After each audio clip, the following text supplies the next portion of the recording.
Donc c'est vrai que j'en entendais parler, Les Princes de l'amour, mais je n'avais jamais regardé même pas un seul épisode. Donc aussi petite parenthèse à ceux qui disent que je reprends Mila ou que je reprends Sarah Frézou ou autre.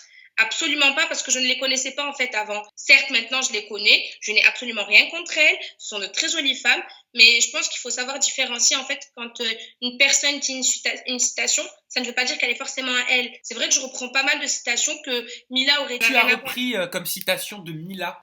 Quand j'avais dit à Marina, par exemple, donne de l'importance à Anna, il se prendra pour un cheval. Pour moi, c'est une citation que j'emploie en fait régulièrement, donc je ne copie personne.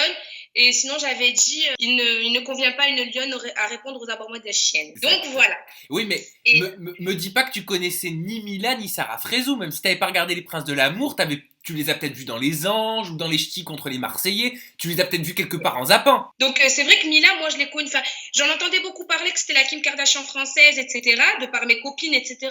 Mais c'est vrai que je me suis jamais penchée vraiment sur le sujet ou autre. Je vais pas mentir. Hein. Bah, bien sûr. Et après, quand j'ai vu Les Ch'tis et les Marseillais, c'est là où j'ai connu vraiment Mila.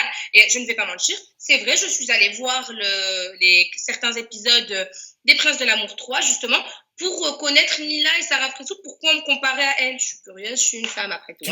Tu dis qu'on te compare à Mila, les comparaisons à Mila, c'est flatteur pour toi? Bah, honnêtement, oui, parce que c'est une fille qui est assez intelligente, d'après ce que je vois, elle est très jolie. Donc moi, qu'on me compare par rapport à ma répartie, bon après on dit qu'on me compare en mode raté, quoi. Donc forcément, c'est les fans, c'est les réseaux sociaux. Donc après, non, franchement, moi, je le prends pas du tout mal, au contraire, je le prends plutôt bien. Et Sarah Frézou, est-ce qu'elle est un exemple pour toi? Parce que c'est vrai que c'est elle qui a ouvert la porte à de nombreuses candidates qui ne ressemblent pas à toutes les filles qu'on peut voir dans les magazines ou qu'on voyait jusqu'à présent en télé-réalité. Ça, t'es d'accord avec moi? Oui. Alors en fait, il faut savoir que moi, j'avais été contactée aussi, j'aurais dû faire Les Princes de l'amour 3, justement. Ouais. Mais non, enfin, j'étais pas en France, donc je ne l'ai pas fait. Et moi, Sarah Frézou, en fait, la seule chose que je trouve dommage, c'est vrai qu'elle représente pas mal les rondes, etc. Mais ce que je trouve vraiment dommage, c'est qu'elle ait dû faire de la chirurgie esthétique et autres. En fait, du coup, ça reste en fait ce côté de femme ronde qui ne s'accepte pas totalement, qui a besoin de passer par autre chose, enfin de maigrir. Comme on l'a vu ces derniers temps, elle a beaucoup maigri. Donc pour toi, Sarah Frézou, elle s'accepte pas comme elle est? Ben, pas réellement. Quand on a besoin de faire de la chirurgie esthétique ou quoi. Après, si ça peut lui faire gagner confiance en elle ou autre, tant mieux, faut qu'elle le fasse, qu'elle fonce. J'ai rien du tout contre la chirurgie esthétique. Mais, enfin, je trouve ça dommage, en fait, quand on est entre parenthèses ambassadrice des rondes, etc., surtout dans la télé-réalité, parce que bravo à elle, et franchement, ça, j'applaudis le fait qu'elle ait été la première ronde, entre parenthèses, à faire de la télé-réalité. Ça devait pas être facile. Donc, j'ai regardé quelques tweets à l'ancienne, etc., enfin, il y avait des articles où c'était pas super gentil en fait envers elle, donc elle a dû avoir les épaules assez larges en fait. C'est dur de faire de la télé-réalité quand on ressemble pas à Mademoiselle Tout le Monde. Ah ben assez dur. Enfin après pour moi je sais que rien ne m'atteint. Je m'accepte totalement comme je suis.